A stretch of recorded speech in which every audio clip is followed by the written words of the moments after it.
Hi guys, welcome back to the channel and I am Kanishka Chaudhary from Future is More Academy, and in this video we are going to discuss the chapter Demographic Structure Part 8. 8 ही है ना ये?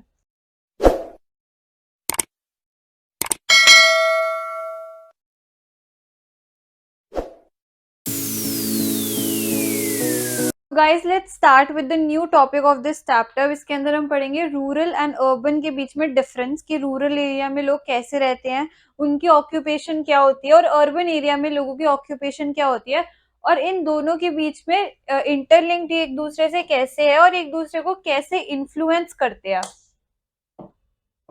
The vast majority of the population of India has always lived in the rural areas. Rural areas कौन से areas होते हैं? Villages. तो हमारी India की जो मोस्ट ऑफ द पॉपुलेशन है, मेजोरिटी ऑफ द पॉपुलेशन है, वो रूरल एरिया में एग्जिस्ट करती थी. और रूरल एरिया में हमारी मेन ऑक्यूपेशन क्या होती है? लोग किससे अर्न करते हैं? Through the help of agriculture. Agricultural activities करके वो लोग अपना लाइवलीहुड करते थे और अपनी इनकम अर्न करते थे एग्रीकल्चर रिलेटेड एक्टिविटीज करने से. And that continues to be true. According to the census of India 2011, still more people are living in rural areas, but population of urban area has increased. अब जो हमारा rural area है और urban area है, majority of our population lives in the rural area. हमारी जो majority of the population है वो रूरल एरिया के अंदर रहती है. बट अब 2011 का जो सेंसस था उसके अंदर हमें ये पता चला था कि जो अर्बन एरिया की पॉपुलेशन है वो भी इंक्रीजिंगली बढ़ रही है. ऐसा कैसे हो रहा है कि रूरल एरिया की पॉपुलेशन तो है ही ज्यादा, क्योंकि majority of our people rural area में रहते हैं. अब अर्बन एरिया की पॉपुलेशन क्यों बढ़ रही है? क्योंकि रूरल एरिया के लोग अर्बन एरिया में आ रहे हैं फॉर बेटर जॉब अपॉर्चुनिटी के लिए वो लोग रूरल एरिया से अर्बन एरियाज में आ रहे हैं कि उनको बेटर जॉब अपॉर्चुनिटी मिले और वो एग्रीकल्चर के अलावा दूसरी एक्टिविटीज कर पाए और एक बेटर इनकम अर्न कर पाए और अपने आप को एक better lifestyle they. Agriculture used to be by far the largest contributor to the country's total economic production, but today it only contributes about one fourth of the gross domestic production. Gross domestic production क्या होती है? हमारी GDP होती है. ये आप लोग eco में पढ़ोगे. तो इसका मतलब ये है कि जो हमारा एग्रीकल्चर एक्टिविटी है, एग्रीकल्चर से लोग अर्न करते हैं, अपना अर्न करते हैं, उनको प्रॉफिट भी मिलता है, उनको लॉस भी होता है. तो एग्रीकल्चर एक टाइम पे इंडिया की मेन एक्टिविटी थी. मतलब सारे लोग, majority of the people contribute to agriculture. वो इकोनॉमी के अंदर वो एग्रीकल्चर एक्टिविटीज करते थे, वो फार्मिंग करते थे, हार्वेस्ट करते थे, सब कुछ करते थे. उससे क्या होता था? उनकी इनकम आती थी. इनकम आगे जाके कहाँ पे कनेक्ट होती थी? हमारी जीडीपी पे. जीडीपी क्या आती है? हमारी इकोनॉमी, कि हमारी इकोनॉमी कितनी अपलिफ्ट हुई है, इकोनॉमी की कितनी इनकम हुई है, ये सब कुछ कैसे पता चलता था? जीडीपी के थ्रू. तो अब इसका क्या मतलब है लाइन का? कि हमारा एक टाइम पे एग्रीकल्चर इतना इम्पोर्टेंट एलिमेंट हो चुका था कि एग्रीकल्चर से जो प्रॉफिट आता था, एग्रीकल्चर की जो इनकम होती थी, वो सबसे ज्यादा हेल्पफुल होती थी. किसके लिए? हमारी कंट्री के लिए. और वो सबसे ज्यादा कंट्रीब्यूट करती थी हमारी कंट्री के अंदर. कंट्रीब्यूशन मतलब कि सबसे ज्यादा पार्ट हमारी कंट्री की इनकम का, हमारी कंट्री की इकोनॉमी का क्या क्या था? एग्रीकल्चर ही था. बट आज के टाइम में ऐसा नहीं है. अब वो जो पहले 3/4 होता था, अब वो 1/4 होके बच गया है. अब सिर्फ जीडीपी में हमारा एग्रीकल्चर 1/4 ही कंट्रीब्यूट कर रहा है, उससे ज्यादा कंट्रीब्यूट नहीं कर पा रहे. क्यों? क्योंकि लोगों ने अब एग्रीकल्चर एक्टिविटीज छोड़ के दूसरी जॉब्स, दूसरी अच्छी अपॉर्चुनिटीज adopt कर रही है. While the majority of our people live in rural areas and make their living out of agriculture, the relative economic value that what they produce had fallen drastically. अब क्या है? हाँ, हमने मान लिया कि हमारी जो सबसे ज्यादा पॉपुलेशन है वो कहाँ रह रही है? रूरल एरियाज के अंदर. रूरल एरियाज के अंदर रह रही है. बट हमारा जो रूरल एरियाज के अंदर लोग प्रोड्यूस कर रहे हैं, रूरल एरिया के अंदर जो हमारी कंट्री की प्रोडक्शन है वो इतनी ज्यादा नहीं है, वो बहुत कम है। ऐसा क्यों है, इतनी कम क्यों है? जब ये सबसे ज्यादा है, यहाँ पे लोग सबसे ज्यादा रह रहे हैं, तो उल्टा यहाँ से इनकम तो सबसे ज्यादा आनी चाहिए। जैसे कि फॉर एग्जांपल हम अपनी इंडिया का एग्जांपल लेते हैं, महाराष्ट्र। महाराष्ट्र की पर कैपिटा इनकम, महाराष्ट्र की अपनी खुद की एज अ स्टेट जो इनकम है वो बहुत ज्यादा है, वो लोग बहुत अर्न कर रहे हैं। ऐसा क्यों? क्योंकि वहां पे इतने ज्यादा पॉपुलेशन है, पॉपुलेशन महाराष्ट्र की बहुत हाई है। तो ऐसे ही ये क्वेश्चन उठा रहे हैं कि जबकि रूरल एरिया में इतने लोग रह रहे हैं तो वहां पे इतनी इकोनॉमिक ग्रोथ क्यों नहीं है, वो लोग तब भी पावर्टी के अंदर क्यों जी रहे हैं? तो ये क्यों है? क्योंकि इतने सारे लोग रह रहे हैं। और ये इसका मतलब ये है कि जबकि रूरल एरिया में लोग क्या है, पहली बात तो रूरल एरिया में कनेक्शन बताती हूँ आप लोगों को, बहुत इजीली आप उससे याद कर पाओगे। रूरल एरिया क्या करते हैं? रूरल एरिया के लोग एग्रीकल्चर, एग्रीकल्चर से वो अपनी इनकम अर्न करते हैं। एग्रीकल्चर क्या है? मेजॉरिटी लोग एग्रीकल्चर कर रहे हैं, बट तब भी जो आपका प्रोड्यूस हो रहा है, प्रोड्यूस वो कम है। तो ये समझ नहीं आ रहा, रूरल एरिया एग्रीकल्चर कर रहे हैं, मेजोरिटी में भी कर रहे हैं, तब भी उनकी प्रोडक्शन, उनको इतना बेनिफिट हमारी इकोनॉमी को नहीं हो पा रहा था। इकोनॉमी सिर्फ एग्रीकल्चर से अपलिफ्ट नहीं कर सकती, दिस इज अ फैक्ट। आपको और भी चीजें साथ में चलानी पड़ेगी, एग्रीकल्चर से सारी चीजें नहीं हो सकती। If they are close enough किसकी बात चल रही है बताती हूँ। Then they may travel daily to the nearest urban centre to work while continuing to live in the village. अब बहुत लोग क्या करते हैं, रूरल और अर्बन एरिया का अब हम पहला कनेक्शन पढ़ रहे हैं। अब बहुत लोग क्या करते हैं कि वो अपने विलेजेस को, मेल जो होता है, mainly majority of the time जो मेल होता है क्या करता है, फैमिली छोड़ देता है। फैमिली छोड़ के वो क्या करता है, एग्रीकल्चर अपने अपने फैमिली पे छोड़ के, अपने ग्रैंड पेरेंट्स को छोड़, अपने पेरेंट्स को छोड़ के, अपनी वाइफ को छोड़ के, अपने बच्चों को छोड़ के वो क्या करते हैं, वो बाहर, जैसे दिल्ली हो गया, महाराष्ट्र हो गया, ऐसी ऐसी जगह, असम हो गया, मतलब ऐसी ऐसी जगह जाते हैं जहाँ पे उनको वर्क मिलेगा, जहाँ पे उनकी इनकम अच्छी अर्न हो सकती है थ्रू ऑब्वियसली हार्ड वर्क। क्योंकि ये लोग इतने वेल एजुकेटेड भी नहीं होते कि यहाँ पे आगे एजुकेशन से कोई अच्छी जॉब ले ले, 9 to 5 जॉब ले ले कंपनी में, नो, नॉट पॉसिबल।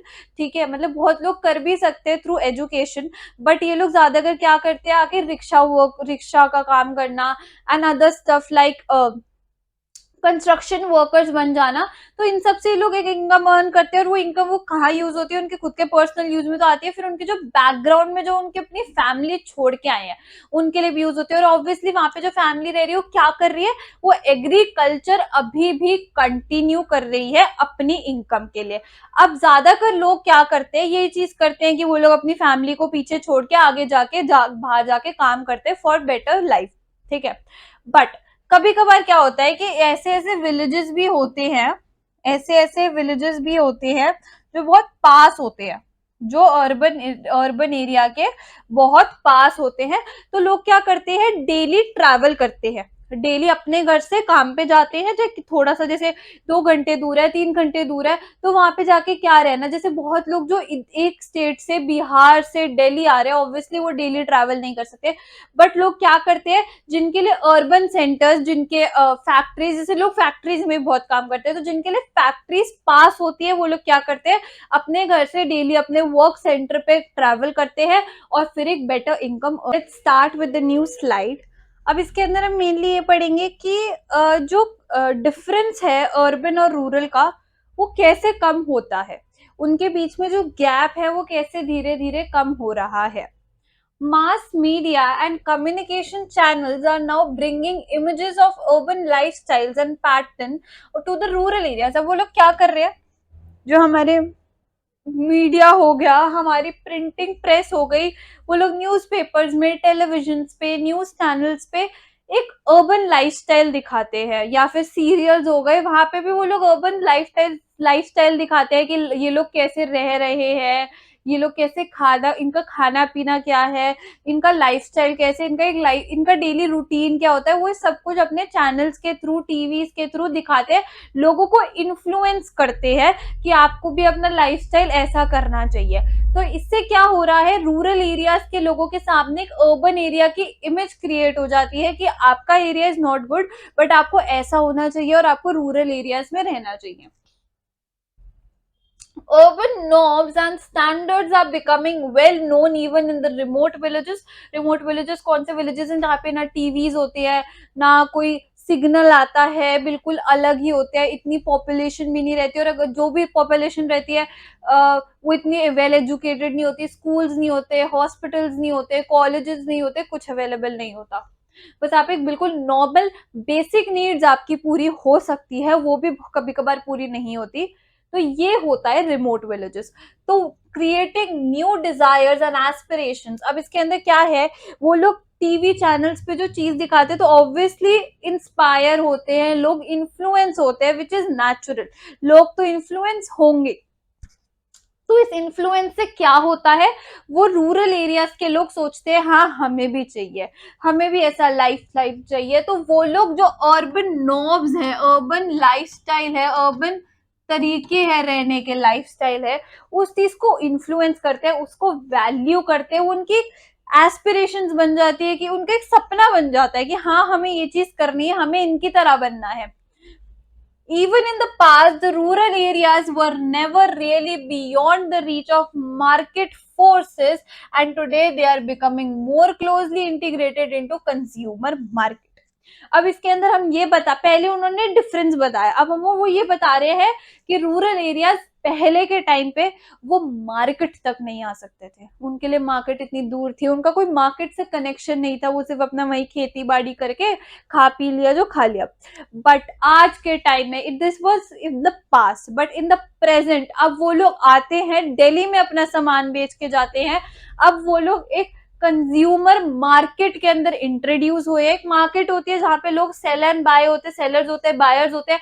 तो पहले वो लोग एक नॉर्मल बेसिक मार्केट में भी नहीं थे, बट अब वो लोग थ्रू आउट इंडिया ट्रैवल करते हैं, अपनी चीजों को बेचते हैं, जैसे गुजराती स्टाइल की चीजें आपको दिल्ली में मिलेगी, तो हर टाइप की चीज आपको अवेलेबल है। तो ये कहना चाह रहे हैं कि अब रूरल एरियाज के लोग भी धीरे धीरे डेवलप हो रहे हैं, और वो अपना आपको अपने स्टैंडर्ड को शो कर रहे हैं कि हाँ हमारा लाइफस्टाइल भी बहुत इंपॉर्टेंट है, हमारी नॉर्म्स और वैल्यूज भी बहुत इंपॉर्टेंट है, और लोग उन चीजों से इंस्पायर होते हैं, लोग उन चीजों से आइडियाज भी लेते हैं।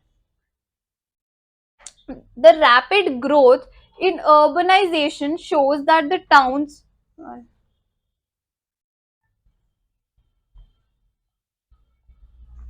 The rapid growth in urbanization shows that the towns or cities has been acting as a magnet for rural population. अब urbanization का मतलब क्या होता है, जब लोग रूरल एरिया से अर्बन एरियाज में ट्रैवल करना स्टार्ट करते हैं, जिसकी वजह से क्या होता है, जो हमारे टाउन्स होती है और जो हमारी सिटीज होती है वो ऐसे एक्ट करती है, acting as a magnet for rural area. वो रूरल एरिया के लोग अर्बनाइजेशन की वजह से टाउन्स और सिटीज पे इतना ज्यादा इंस्पायर हो जाते हैं, और उनका मेन मोटिव ये होता है कि रूरल लोग अर्बन एरियाज में आके रहे और उनके लाइफस्टाइल को अडॉप्ट करे। Those who cannot find work or sufficient work in the rural areas goes to the city in search of work. This flow of rural to urban migration has been alliterated by continuous decline of common property resources like ponds, forests, grazing lands. अब क्या है, जब rural area के लोग होते हैं, जब उनको सफिशिएंट काम नहीं मिलता या उनको कोई काम ही नहीं मिल रहा होता, तो वो लोग in search of needs, in search of jobs, वो लोग रूरल एरिया से अर्बन एरियाज में आते हैं और अर्बन एरियाज में काम अपना स्टार्ट करते हैं। अब वो ऐसा क्यों होता है कि उनको कभी कभार काम ही नहीं मिलता या फिर वो सफिशिएंट वर्क नहीं मिलता? What are the reasons? क्योंकि पहले के टाइम में एक कॉमन फील्ड होती थी कि हाँ यहाँ पे कोई भी जा सकता है, इस फॉरेस्ट में कोई भी एंटर कर सकता है, इस पॉन्ड को कोई भी यूज कर सकता है, बट अब ऐसा नहीं है। सब कुछ क्या हो चुका है, प्राइवेटाइजेशन आ चुकी है और सब कुछ प्राइवेटली ओन हो चुका है। इस वजह से बहुत ज्यादा दिक्कत आती है। तो जो पुअर लोग होते थे, जो अपना लाइवलीहुड पहले फॉरेस्ट से लेते थे, फ्रूट्स हो गए, वेजिटेबल्स हो गए, अपना घर वो उस चीज को अपना क्रिएट कर लेते, उनका हैबिटेट बन जाता था। वो चीज थोड़े टाइम बाद, वो रिसोर्सेज उनको एक्सेसिबल नहीं रही, इसकी वजह से उनके पास कोई काम नहीं बचा और उनको बेटर इनकम अर्न करनी पड़ी, क्योंकि एक सोसाइटी बहुत जल्दी बढ़ रही थी। These common resources enable poor people to survive in the villages although they owned little or no land.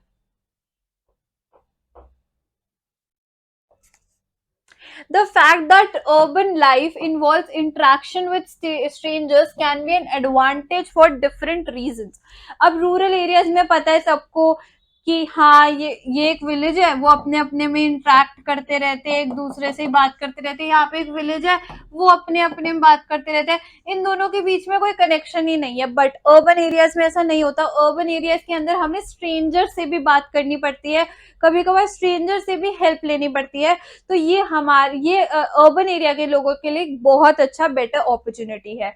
Now socially oppress groups कौन से होते हैं? एससीज and STs, scheduled caste and scheduled tribes. This may offer some partial protection from the daily humiliation they may suffer in villages where everyone knows their caste identity.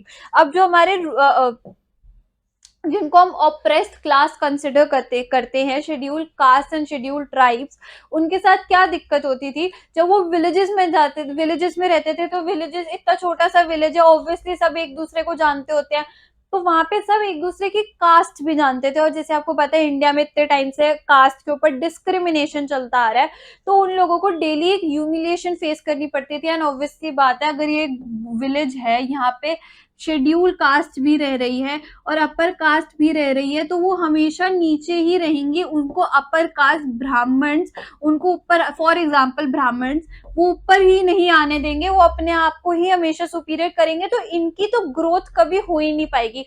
तो schedule caste और schedule tribes के लिए villages से ज्यादा अच्छी जगह urban areas हैं, जहाँ पे वो कोई उनकी कास्ट को रिकॉग्नाइज नहीं कर सकता।